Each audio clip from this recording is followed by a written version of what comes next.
This partial death will happen to you if you're eating wrong types of food.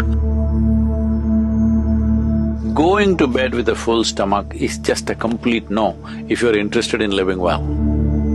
If you do Upa Yoga or Angamardana systems of yoga, fitness is assured.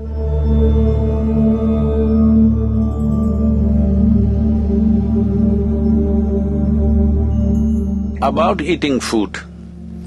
In India, there has been and still is to some extent, but unfortunately, our modern schooling is wiping it out completely. But there is a whole knowledge about at which time of the day, what will go best into your system, in which season what will best integrate into your system. Like this, there's a whole elaborate cultural aspect. Eating without necessary sensitivity, neither for the food nor the time. You have no sensitivity, simply you eat something that comes your way. There is a big price to this, attached to this, there's no question. Above all, it is not just about ill health. You lost your vitality, you lost your sensitivity, that's a huge loss, it's like a partial death. You're not able to feel and experience things as sensitively as you did when you were a child or somewhere further up. That means you're half dead. So this partial death will happen to you if you're eating wrong types of food. If you just become little conscious, simply the quantum of food that you're eating will simply drop like that. Because you don't need so much food. The more food that you've put into this, the more it has to process to get the same amount of energy, it is taking a toll on the body. Let's look at it this way. 1960s, you had those big Fords and Chevys, massive ones like battleships, all right? How much gas they were drinking, and today the modern sleek machines, how much they're drinking? Well, now you're going into electric cars, nothing, no sound, no exhaust, no nothing, it's going smooth. So essentially, even with the machines we create, we are looking at fuel efficiency. This also we must look at it, because in this one, fuel efficiency or excessive consumption of fuel is not only bad for the economy, for your own personal economy, it is also super bad for the machine, because excessive amount of food it has to handle to get little bits of energy. And especially I see this practice is very prevalent in this part of the world. People eat at 7, 8 o'clock or 10 o'clock, parties and all, they're eating late in the night and then just go to bed. Going to bed with a full stomach is just a complete no if you're interested in living well.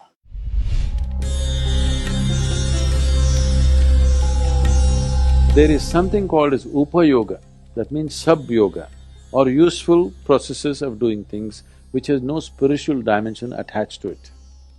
If you do Upa Yoga or Angamardana systems of yoga, fitness is assured, you will not need any equipment, all you need is 6x6 floor. And you will be super fit and you can build your muscle, everything. Only thing is, you won't become like this. A whole lot of people have become like this, they think they're fit, I think they're in a straitjacket.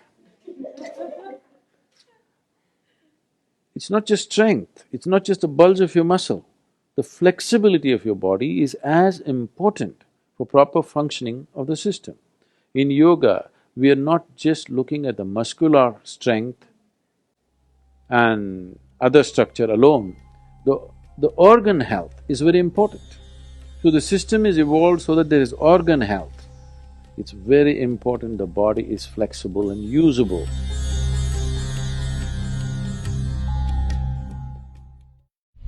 Fitness and well-being does not mean walking on a treadmill, having bulging muscles like that, no.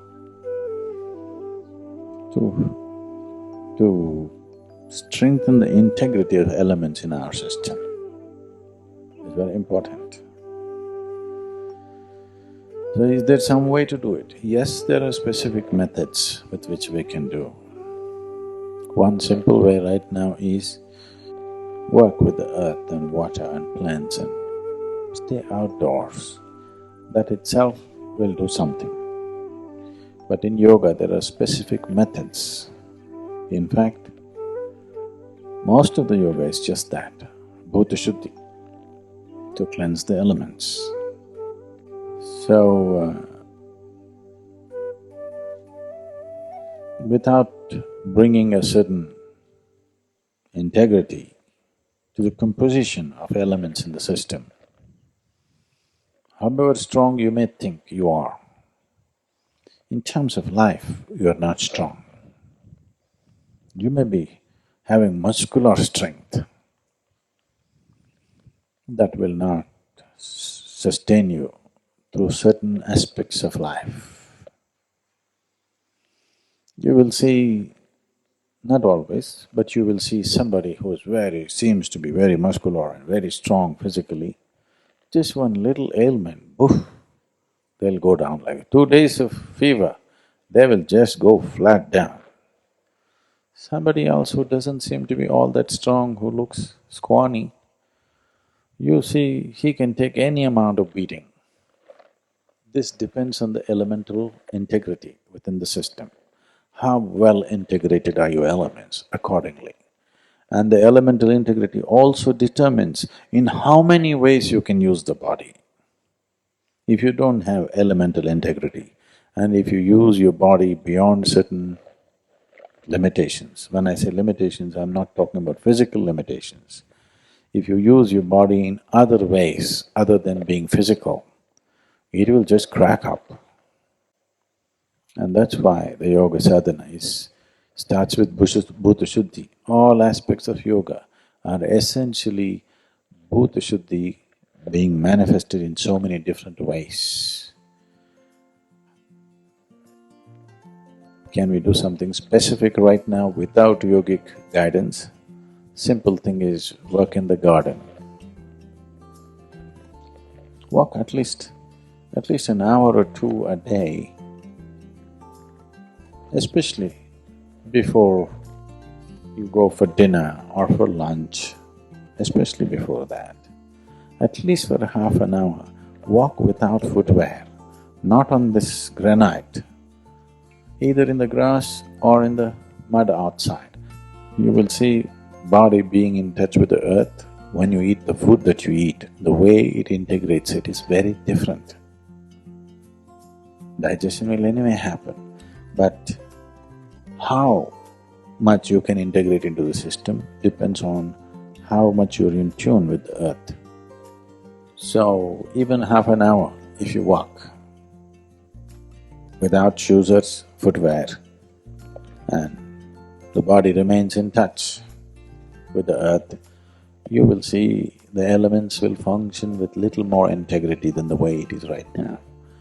So, a certain amount of being in the outdoor, being with the sun, being with the wind, being with the rain, being with the earth is very important because that is what you are. You are a product of that, you are a manifestation of that.